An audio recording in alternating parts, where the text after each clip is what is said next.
मित्रों, पश्चिम बंगाल का चुनाव जो जो आगे बढ़ता गया, त्यों-त्यों तृणमूल कांग्रेस का जन समर्थन और मनोबल नीचे गिरता गया और जैसे ही हिंसा मुक्त और शांतिपूर्ण चुनाव और मतदान संपन्न हो गया, तो तृणमूल कांग्रेस के मन की अशांति और बेचैनी बहुत बढ़ गई और जैसे ही एग्जिट पोल के रुझान सामने आए तो ऐसा लगने लगा कि उनका संतुलन भी पूरी तरीके से खोने लगा और देश के इतिहास में पहली बार ऐसा हो रहा है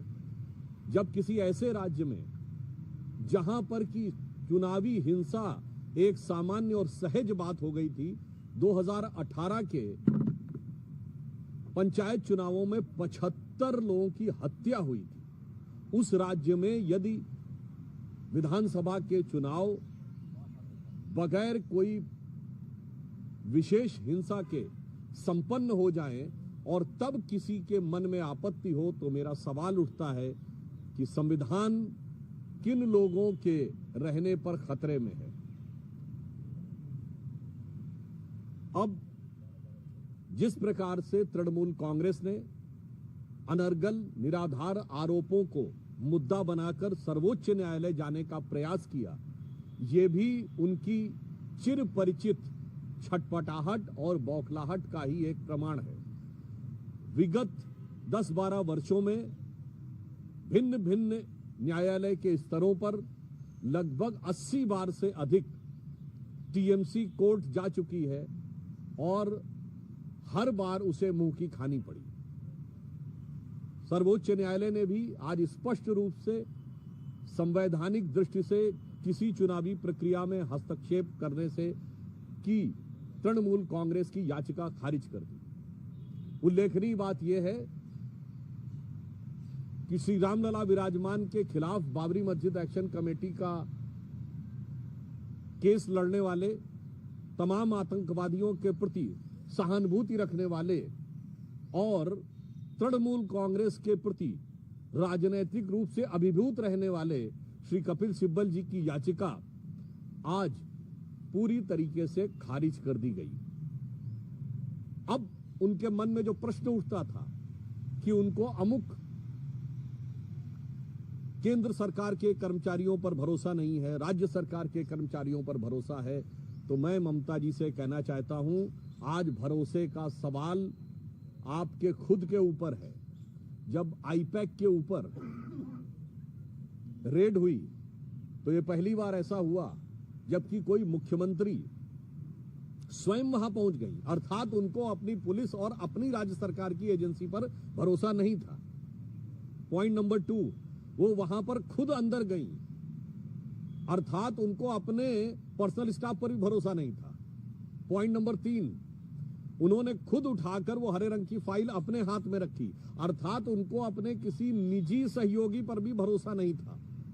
तो जब भरोसा स्वयं तृणमूल कांग्रेस की सरकार को अपनी ही सरकार, अपने कर्मचारियों और अपने ऑफिस पर नहीं है, तो यह इसलिए है क्योंकि जनता का भरोसा पूरी तरीके से उठ चुका है।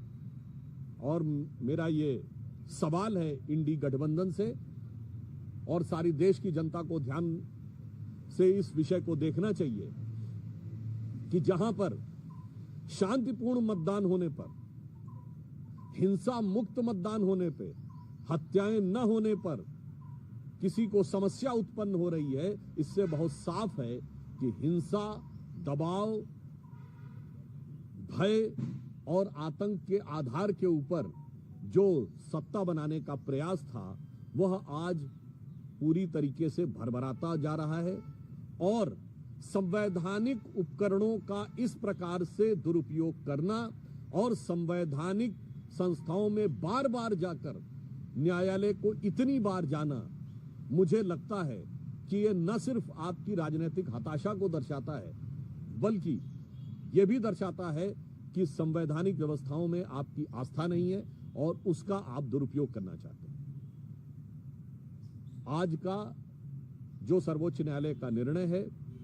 ये संवैधानिक दृष्टि से उपयुक्त और राजनैतिक और नैतिक दृष्टि से तृणमूल कांग्रेस की मंशा के ऊपर एक गहरा गंभीर सवालिया निशान है। आज राज्यसभा के सांसद श्री संदीप पाठक जी के आवास पर पंजाब पुलिस ने जाकर रेड करने का प्रयास किया। हम यह सवाल पूछना चाहते हैं पंजाब से, जहां कानून व्यवस्था की स्थिति इतनी लचर है कि आपकी पुलिस न ड्रग वालों को पकड़ पा रही है, जहां पवित्र हरमिंदर साहब के गेट के ऊपर भी गोली चल जाती है, जहां पर पुलिस अधिकारियों के कार्यालय पर हमला हो जाता है और वहां पर नियंत्रण न करके आज जिस प्रकार से पाठक जी के आवास पर पंजाब पुलिस ने धावा बोला है, मेरा सवाल केजरीवाल जी से है कि इस तथाकथित नई राजनीति के अलंबरदार यह बताएं कि आपके राज्य में जहां कानून व्यवस्था सर्वाधिक ध्वस्त है, और कल ही एक गंभीर आरोप पंजाब विधानसभा में विपक्ष के द्वारा लगाया गया कि मुख्यमंत्री भगवंत मान जी के ऊपर कि वो नशे में है, तो मैं आम आदमी पार्टी, पंजाब सरकार और विशेषकर केजरीवाल जी को यह स्पष्ट रूप से कहना चाहता हूं कि कागज का है लिबास, चरागों का शहर है। कागज का है लिबास, चरागों का शहर है। चलना संभल संभल के, क्योंकि तुम नशे में हो।